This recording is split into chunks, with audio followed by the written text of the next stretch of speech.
Happiness is an intricate state of mind, it's a byproduct of a life well lived. It is wrong to treat happiness as a feeling that can be bought, that it would eventually come calling once we achieve our ever-evolving goals. From what we have learned over time, happiness, instead, is a fleeting state of mind that many have chased and very few had reached. In essence, this book fixates on the elusive euphoria that happiness is, and it tries to present you a template that could help you mold a happy existence. Firstly though, you should never rate happiness by relying only on external factors like money, power, or a great body. These goals, as we have come to tag them, would never quench our thirst for fulfillment. Our capacity to achieve one goal would naturally give birth to more goals. In other words, living is like partaking in a never-ending race. Happiness is not a goal, it's a byproduct of a life well lived, Eleanor Roosevelt. Yet the universe is indifferent to our goals. The things we can control are so minute compared to the things beyond our grasp. Contrary to the order that we claim should define happiness, chaos permeates the universe. You have no control over famine, depressions, drought, or diseases.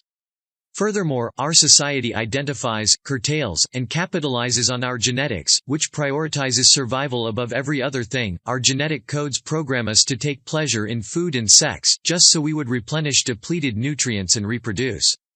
As such, society has taught us to conform to rules that push us to fight some of our instincts. It relies on a reward and punishment system that ignites fear and the expectation that our actions today will determine our future. And so, you learn to fall in line, so you could reap the rewards that your parents, your boss, and the society have promised you. Nonetheless, happiness thrives in people that value and understand the power of consciousness. Realizing this truth will help you control fear and anxiety. It will fortify you with the awareness of the delirious nature of social systems, and how to accept or take the reward they avail. Conscious and attention work hand in hand to shape who you are. Cultures have introduced different ways of mastering our consciousness. Until recently, people had valued the capacity to take on a reflective approach to life rather than an instinctive one. Consciousness is the differentiating factor between reflection and instinct. While instinct is our natural response to stimuli or external factors, reflection, on the other hand, helps us put things into perspective. It is our consciousness that processes all the information received via our sensory system, and it aligns them with past events, before making a judgment. In other words, consciousness filters all the information generated within and outside our body. Consequently, it allows us to prioritize the information that should command our attention. Also, it is now possible to manipulate perception by altering the prevailing contents of our consciousness. As such, you could choose to remain happy regardless of external hardship. However, there is no way to ascertain the true limits of our consciousness-altering capacity. Lack of direction, not lack of time, is the problem. We all have 24-hour days. Zig Ziglar. The author revealed that the average person processes 126 bits of information in a second. Besides, once we master an activity, our thought process no longer delegates core mental resources to it. For instance, a person that is used to a particular route would require less of its conscious self when plying this route. This mastery is because his or her consciousness has developed an automated response to the twists and turns that would normally require the complete concentration of someone new to the same route. Bearing this in mind, it becomes clear that attention or concentration determines the things that we subject our consciousness to. There are a lot of things fighting for your attention on a daily, and it is impossible for you to fit all of them into your conscious mind. Therefore, you choose the things you fixate and reminisce on, while other events or information barely stays rooted in your thoughts. In essence, our thought process involves the information we have decided to pay attention to and the continuous analysis which our consciousness subjects them to. If this process obeys a well-balanced system, wherein no one information dislodges the goals that had become the bedrock of our existence, we can say that we have found order in consciousness, which the author called flow. When there is a disorder in your consciousness, resulting from information that threatens the viability of your goal, you tend to lose focus. Losing focus could generate hate, fear, jealousy, anxiety, and so on. All in all, the true standard for your consciousness is your capacity to attain a level of complexity that establishes flow. Flow rightly combines autonomous individuality and awareness of the ideas and goals of other entities. It is only when you find this balance that you can find happiness in the most unlikely of places. The flow experience transcends pleasure, it involves activities that require skill and conscious complexity. Flow, as we have described in the previous chapter, comes from the mental balance that concentrates us into activities. The activities and information in this context are those that would work intricately in making our goals come to fruition. From the extensive study, which this book narrates, the author concludes that flow experience had common traits, regardless of the location, culture, age, and sex of the person describing his or her personal optimal experience. For one, flow experience transcends pleasure as it involves activities that require skill and conscious complexity. Pleasure, which many believe is symbolic to happiness, does not obey this simple condition. On the other hand, enjoyment fits into this context perfectly. To enjoy an activity, you must have developed the skill, which allows you to minimize errors. Also, such activities encapsulate a large portion of our consciousness and it becomes easier to let go of the future or the past. People rarely succeed unless they have fun in what they are doing. Dale Carnegie. Enjoyment comes from an ability to receive feedback from each moment spent subjecting yourself into a task. Likewise, the fickleness of time rarely comes to mind when we are engrossed in flow experience. When you participate in truly rewarding and exhilarating activities, hours could shrink to minutes or minutes could stretch into hours. However, since games, play, and art are the most common examples of flow activities known to man, it is easier to fall into the abyss of competition. Competition is not the enemy of optimal experience, though. It even contributes to it, only if the motivation for competing is a burning passion to acquire more skills. In contrast, competing so you could beat your opponent or impress the audience is the bane of the flow experience. As such, activities that should propel us to epiphany slowly becomes the very source of our unhappiness.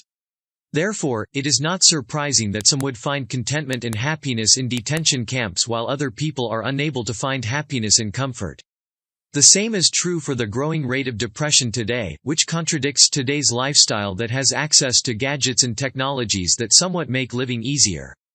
Paramount to the disturbing narrative of today's unhappy generation is the reclassification of medical and habitual factors that could ground an individual's capacity to experience flow. For example, medical conditions that limit our control over the things that our consciousness processes can stifle happiness. Besides, self-consciousness and self-centeredness are known habitual factors that contribute to an attention disorder. While some medical conditions relating to this disorder can be traced to neurological deficiencies, there is also a correlation between a person's upbringing and his or her flow tendencies. Your body and mind are core to flow experience. Your body is the custodian of a hoard of sensory capabilities that you can channel into activities that promise optimal experience. Here, the author reveals how you can master different parts of your body to access a pleasurable conscious state. Action in itself, especially the ones meant to stretch the limits of our bodies, is an access point to a flow experience. You could run faster, throw farther, jump higher, and subject your consciousness to achieving feats that you had previously struggled to accomplish. Similarly, it is possible to enjoy less tedious activities like walking. Regardless of the form of exercise, you might choose. The vital thing is to introduce goal-oriented motivation by utilizing milestones. Happiness is a state of activity, Aristotle. Also, enjoyment could come from dancing, as it is an essential part of many cultural models, which looks to immerse its people into a conscious state that resonates pleasure. Sex, however, stands on a pedestal that rival basic survival instincts. Yet, many find elusive the pleasure which sex connotes. To some, monogamy is the enemy of a good sex life, while the abuse of sex has robbed others of its upsides. To sidestep this, some cultures have introduced eroticism, which is a candid attempt to cultivate physical skills that could optimize the act of sex itself. More importantly, it is imperative that relationships and bonds are built on the sense of adventure where two people make it a lifetime task to know more about each other. Like sex, food should also command the same thoughtfulness. You could make every bite a conscious ritual. Those who have gone to great lengths to revel in the art of food, that have taught their palates to enjoy the art of tasting, have turned eating to a source of optimal experiences. The same is true for those who have learned to value every tune emanating from a melody. Just as the body holds countless loops into the realm of enjoyment, the mind can also facilitate flow in diverse ways. The most common way known to man is the pleasure derived from seeing. You could choose to see art in just about anything. You could concentrate all your attention to written words and artworks, and find the same level of flow that you could draw from physically imposing activities. Furthermore, the art of thinking is one of the mental rituals that could drive an optimal experience. So also, the entrenchment in science, history, psychology, as well as the revel in mentally tasking puzzles and intricacies of spoken words, can facilitate an optimal experience. Different things and conditions motivate people differently. Flow, as we have established in previous chapters, is the essence of happiness. And there is no part of our lives that hold greater leverage on flow than work. Work is the defining activity that you have come to serve as a channel to enforce your core goals. As such, success at work should normally translate into a sustainable flow state. However, time and again, this has not been the case.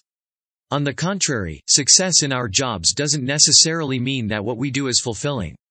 The author arrived at this conclusion when he realized that the working conditions or tedious nature of work do not correlate to how much people enjoy doing them. Different things and conditions motivate people differently.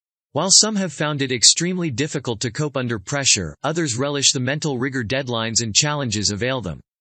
Nothing is really work unless you would rather be doing something else. J.M. Barrie. More importantly, it is essential that we categorize the true essence of a job, and how much ecstasy it propels. Here, the author revealed that jobs, like hunting, fishing, or other works that have similar patterns to games, have the tendency to spur participants to revel in each second invested into them. Whereas jobs that require repetitive tasks are boring. Regardless of the nature of their jobs, the average American reported that he or she experienced more flow while working than when he or she had free time. One could argue that the social commentary that work defines the usefulness of every human being is at play here. Leisure, on the other hand, is most of the time spent on less enjoyable activities or amidst unproductive company. Note here that unproductivity brought about by companioning with the wrong set of people is likely a function of disdain for solitude. While solitude has inspired some of the revolutionary thoughts the world has seen, many still find it difficult to bask in being alone. Rather, we grapple with any relationship we might find, irrespective of its consequence on our flow. An individual that can thrive in solitude has successfully detached his or her consciousness order from extrinsic factors. Although this skill is essential to maintaining our unique self, yet, it goes against the very fabric of our nature. Human beings thrive in a communal model where relationships and communication distract us from the negativity that could cloud our consciousness when we are alone. As such, you must strike a balance between honing solitude and reveling in the benefits of companionship. Interestingly enough, relationships, marriages, families, and friendships are critical contributors to entropic disorder as well as optimal experience. Our capacity to channel all these fragments of human relations as fuel for our consciousness, while concentrating efforts to keep them as healthy as possible, is the only way to sustain flow. You can find flow in chaos. As mentioned earlier, the symbolism of happiness, like money, comfort, good health, and power, do not necessarily translate to flow. Throughout man's existence, we have admired individuals who had found peace in chaos, who had found meaning to disorder, who had stuck to their goal, regardless of the determining force at play. These people command a sense of awareness of their surroundings, and they have built transformative mechanisms that had helped them cope with reality. Conversely, stress or helplessness would rid an average individual of his or her control over consciousness, especially when favorable mechanisms are not in place. This notion defines our varied response to situations that do not fit into our predefined goals. While this is a given, it is even more critical for people that have structured their whole existence to obey genetic and social instructions. On the one hand, genetically induced goals are food, comfort, sex, and dominance. On the other hand, socially imposed goals include education, a good job, a happy family, and so on. Those that are rigidly programmed to live by these goals start to panic once factors that are beyond their control threaten these two sets of goals, irrespective of how irrelevant the perceived chaos is. In contrast, the people that find flow in chaos had learned to set individualistic goals while weighing the challenges they may encounter in the long run. They immerse all of their consciousness into activities that would bring their goal to fruition, and they use the feedback received along the way to adjust the intensity of their progress. Needless to say, the thirst to base all our decisions to fulfill a particular purpose is born out of our increasingly complex consciousness. We want to find meaning to our existence, and live by a purpose that would drive us for the entirety of our life. Your inability to find an inexhaustible goal would subject your consciousness to chaos. This assertion makes sense considering religion's roles in the establishment of eternity as a viable purpose for humanity, and culture's inclination to treat immortality as the template by which all goals should stem from. Although these two templates have charged older generations to concentrate their minds on particular social instructions, the present world has steered away from these themes. The effect is the proliferation of individuality and the freedom to model goals based on personal insights. Conversely, freedom has also reduced our propensity to concentrate on a particular goal for a long stretch of time. There are too many possibilities and opportunities, and little to no restrictions. Conclusion. Happiness is not something that happens. It is not the result of good fortune or random chance. It is not something that money can buy or power command. It does not depend on outside events, but, rather, on how we interpret them. Happiness, in fact, is a condition that must be prepared for, cultivated, and defended privately by each person. People who learn to control inner experience will be able to determine the quality of their lives, which is as close as any of us can come to being happy. We cannot reach happiness by consciously searching for it. Ask yourself whether you are happy, and you cease to be so. It is by being fully involved with every detail of our lives, whether good or bad, that we find happiness, not by trying to look for it directly. Happiness cannot be pursued, it must ensue, as the unintended side effect of one's personal dedication to a course greater than oneself. Try this, find a goal that you find both challenging and fun. Build the skill sets required to excel in it, and your consciousness will automatically model your thought processes to facilitate an optimal experience.